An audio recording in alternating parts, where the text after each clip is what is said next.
പെണ്ണുങ്ങളും അല്ലാഹുവിനെ അനുസരിച്ച് ജീവിക്കുന്നവരാണെങ്കിൽ ഫലനുഹയ്യന്നഹു ഹയാതൻ ത്വയ്യിബ, വളരെ സന്തോഷമുള്ള ജീവിതം അല്ലാഹു അവർക്ക് ഈ ലോകത്ത് നൽകും.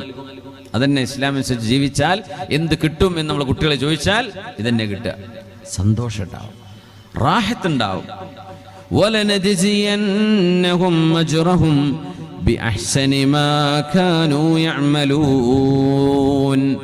അതുകൊണ്ട് കുടുംബത്തിൽ, നമ്മുടെ സമൂഹത്തിൽ നന്മ വിളയാൻ ആണുങ്ങളും പെണ്ണുങ്ങളും ഒരുപോലെ നന്മയുടെ വഴിയിലേക്ക് വരണം. ഈ നന്മ ഒരു സമൂഹത്തിൽ ഉണ്ടാക്കുന്നത് പെണ്ണുങ്ങളാണ് ഏറ്റവും കൂടുതൽ അതിന് കോൺട്രിബ്യൂട്ട് ചെയ്യുന്നത്. ആണുങ്ങളെക്കാളും നന്മ മക്കളെ പഠിപ്പിക്കുന്നത് വലത് കൈകൊണ്ട് കുടിക്കും മോനെ, അങ്ങനെ പറയരുത് മോനെ, ഇങ്ങനെയാണ് നീ ചൊല്ലേണ്ടത്, ഇങ്ങനെയാണ് നീ ഭക്ഷിക്കേണ്ടത്, ഇങ്ങനെയാണ് നീ പെരുമാറേണ്ടത്, ഉസ്താദുമാരോട് ഇങ്ങനെ പറയാവൂ, ഇത് പറയരുത്, മസ്ജിദിലേക്ക് നീ പോകണം, അച്ചടക്കത്തിൽ ജീവിക്കണം, നിന്റെ പെങ്ങന്മാരോട് അനുജന്മാരോട് നിന്റെ സിബ്ലിങ്സിനോട് നല്ല നിലയ്ക്ക് പെരുമാറണം. ഇതൊക്കെ ഒരു വാപ്പ മക്കളോട് സംസാരിക്കുന്നതിലേറെ സമയം കിട്ടുന്നത് ഉമ്മമാർക്കാണ്, അല്ലേ? നമ്മൾ വാപ്പമാരെ മക്കളോട് മിണ്ടണ്ടോ? നമ്മൾ ജോലി കഴിഞ്ഞ് വരുന്നു, നമ്മൾ നിസ്കാരം കഴിഞ്ഞ് നമ്മുടെ കാര്യങ്ങളൊക്കെ കഴിഞ്ഞിരിക്കുന്നു, വരയിൽ ഭക്ഷണം പത്തലും കറിയൊക്കെ റെഡിയായിരിക്കും, എടുത്ത് കഴിക്കുന്നു, ഉറങ്ങുന്നു. നമ്മുടെ മക്കളോട് നമ്മുടെ സംസാരം കുറവായിരിക്കും. പക്ഷെ മക്കളുമായി ഇടപഴകുന്നത് ഏറ്റവും കൂടുതൽ പെണ്ണുങ്ങളാണ്. അതുകൊണ്ടാണ് വഹൽ യുർജാ ലിഅത്ഫാലിൻ സ്വലാഹു ഇദർ തലഉ സുദിയൻ നാഖിസാതി. നമ്മുടെ വീടുകളിലുള്ള ഉമ്മമാർ പൂർണ്ണതയുള്ള മഹിമയുള്ള നന്മയുള്ള നല്ലവരാണെങ്കിൽ, നമ്മുടെ പെങ്ങന്മാർ, നമ്മുടെ ഭാര്യ, നമ്മുടെ ഉമ്മ, നമ്മുടെ വല്യുമ്മ, നമ്മുടെ അമ്മായിമാർ, നമ്മുടെ ഇളയമ്മ, മുത്തമ്മമാർ, ഇവരെ സൽസ്വഭാവികളാണെങ്കിൽ ആ വീടുകളിൽ നിന്ന് ജനിക്കുന്ന കുട്ടികളും സൽസ്വഭാവികളായിരിക്കും. അവരങ്ങനെയല്ലെങ്കിൽ ഈ മക്കൾക്ക് പൂർണ്ണത ഉണ്ടാവില്ല എന്നാണ്. ആ മക്കളുടെ സ്വഭാവം ശരിയുണ്ടാവില്ല. ചില വീടുകളിൽ കയറി ചെന്നാൽ അറിയാം ആ വീട്ടിലെ സ്വഭാവമെന്ന്. ചില കുട്ടികളെ കണ്ടാൽ മനസ്സിലാവും ആ കുട്ടിയുടെ ഉമ്മവാപ്പമാർ എങ്ങനെയാ വീട്ടിൽ പെരുമാറുന്നത് എന്ന്. മക്കളുടെ അച്ചടക്കം, അവരുടെ സ്വഭാവം കണ്ടാൽ അറിയാം ഒരു വീടിന്റെ സ്വഭാവം എന്താണെന്ന്, അല്ലേ? ഒരു വീട്ടിലെ ബാത്റൂമിൽ കയറി അറിയാം ആ വീട്ടുകാർക്ക് വൃത്തിയുണ്ടോ ഇല്ലേ എന്ന്. ഒരു വീട്ടിലെ മക്കളെ കണ്ടാൽ അറിയാം ആ വീട്ടിലെ ഉമ്മയും വാപ്പയും അടിപിടി കൂടുന്നവരാണോ അല്ലേ എന്ന്, സൽസ്വഭാവികളാണോ അല്ലേ എന്ന്. ഒരു വീടിന്റെ പരിസരം കണ്ടാൽ അറിയാം എത്രത്തോളം വൃത്തിയും ശുദ്ധിയും കാത്തുസൂക്ഷിക്കുന്നവരാണ് ഈ വീട്ടുകാരെന്ന്. ഇതൊരു മുസ്ലിമെ സംബന്ധിച്ചിടത്തോളം വളരെ പ്രാധാന്യമുള്ള വിഷയമാണ്. അതുകൊണ്ടാണ് അല്ലാഹുവിന്റെ ഹബീബ് പറയുന്നത് സല്ലല്ലാഹു അലൈഹി വസല്ലം, ലിയത്തഖിദ അഹദുകും ഖൽബൻ ഷാകിറാ വലിസാനൻ ദാകിറാ വസൗജതൻ മുഅ്മിനതൻ തുഈനുഹു അലാ അംറിൽ ആഖിറah. 3 കാര്യങ്ങൾ നിങ്ങൾ ഈ ലോകത്ത് ചെയ്തു വെക്കണം എന്ന് പുണ്യ നബി സല്ലല്ലാഹു അലൈഹി വസല്ലം അവിടുത്തെ ഉമ്മത്തികളോട് പറഞ്ഞിട്ടുണ്ട്. 3 കാര്യങ്ങൾ നമ്മൾ ചെയ്തു വെക്കണം. ഒന്ന്, ശരിക്കും മനസ്സിലാക്കണേ, ലിയത്തഖിദ അഹദുകും ഖൽബൻ ഷാകിറൻ, അല്ലാഹുവിനോട് നന്ദി പറയുന്ന ഒരു ഹൃദയം, ജനങ്ങളോട് നന്ദി പറയുന്ന ഒരു ഹൃദയം, നാട്ടുകാരോട് നന്ദി പറയുന്ന ഒരു ഹൃദയം, വീട്ടുകാരോട്, ഭാര്യയോട്, ഭർത്താവിനോട്, ഉമ്മയോട്, ഉപ്പയോട്, മക്കളോട് നന്ദി പറയുന്ന, ശുക്ർ ചെയ്യുന്ന ഒരു ഹൃദയം നിങ്ങൾക്കുണ്ടാവണേ. നന്ദി വലിയ ഒരു വിഷയമാണ്.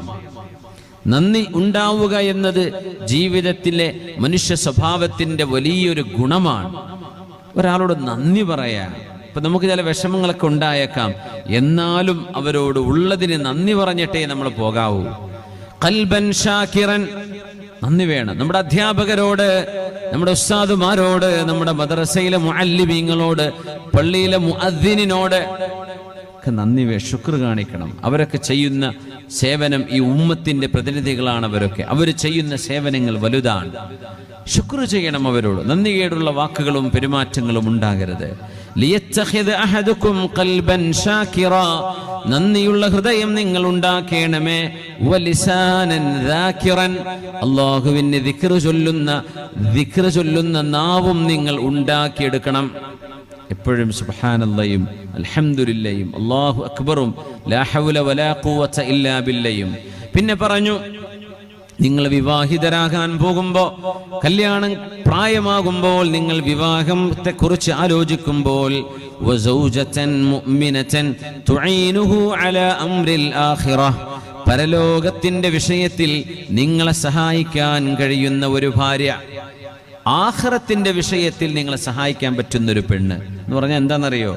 അവൾക്ക് വളയും മാലയും ആഭരണമൊക്കെ ആവശ്യമുണ്ടാവും. പക്ഷേ എൻ്റെ ഭർത്താവിൻ്റെ വരുമാനം ഇത്രയേ ഉള്ളൂ, ഞാനിത് വേണമെന്ന് വാശി പിടിച്ചാൽ എൻ്റെ ഭർത്താവ് വല്ലതും കൊണ്ടുപോയി പണയപ്പെടുത്തി പലിശക്ക് പൈസ വാങ്ങിച്ചെനിക്ക് വാങ്ങി തന്നേക്കാം, ഞാൻ സന്തോഷിക്കും.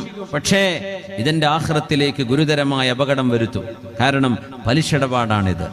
പലിശയുമായി ഇടപെടുന്നത് അള്ളാഹുവിനോട് യുദ്ധം ചെയ്യലാണ്. അങ്ങനെ ഒന്നെനിക്ക് വേണ്ട, നിങ്ങളുടെ കയ്യിലായി അള്ളാഹു തരുന്ന കാലത്ത് മതി എന്ന് നിങ്ങളോട് പറയുന്നൊരു പെണ്ണല്ലേ നിങ്ങളുടെ ആഖിറം നഷ്ടപ്പെടുത്തുന്നവളെക്കാളും ഖൈർ? നിസ്കാരത്തിന്റെ സമയമായാൽ നിങ്ങളെങ്ങാനും ക്ഷീണിച്ചുറങ്ങുകയാണെങ്കിൽ നിങ്ങളെ വിളിച്ചുണർത്തുന്ന ഒരു ഭാര്യ, തുഈനുഹു അലാ അംറിൽ ആഖിറ. ദേ സമയമായിട്ടുണ്ട് കേട്ടോ, വാങ്ങ് വിളിച്ചിട്ടുണ്ട്, അവ്വല വക്തിൽ നിസ്കരിച്ചോളൂ, ലേറ്റായി പോവണ്ട. മുഖത്തേക്കൊരൽപ്പം വെള്ളം തടവിക്കൊണ്ട് നിങ്ങളെ ഉണർത്തിയാൽ പോലും അത് ഖൈറാണ്. അങ്ങനത്തെ ഒരു പെണ്ണ്, ആഖിറത്തിന്റെ വിഷയത്തിൽ നിങ്ങളെ സഹായിക്കാൻ പറ്റുന്ന ഒരു പെണ്ണ്. അതുകൊണ്ടാണ് എത്രയോ ആളുകൾ ഇപ്പോ വിവാഹിതരാകാൻ പോകുമ്പോൾ ആലിമച്ചുകളായി പെണ്ണുങ്ങളെ കിട്ടാനുണ്ടോ അല്ലെ? ഫാദിലകളോ ഫദീലകളോ മഹദിയകളോ വഫിയകളോ ആലിമച്ചുകളോ ഹാഫിലത്തുകളോ ആയ പെൺകുട്ടികളുണ്ടോ? അങ്ങനെ കല്യാണം കഴിക്കാൻ ആഗ്രഹിക്കുന്ന എത്രയോ ആളുകൾ കാണും. അവരാഗ്രഹിക്കുന്നതിന് അങ്ങനെയാണ്, അങ്ങനത്തെ ഇൽമുള്ള കുട്ടികളെ കല്യാണം കഴിക്കണം.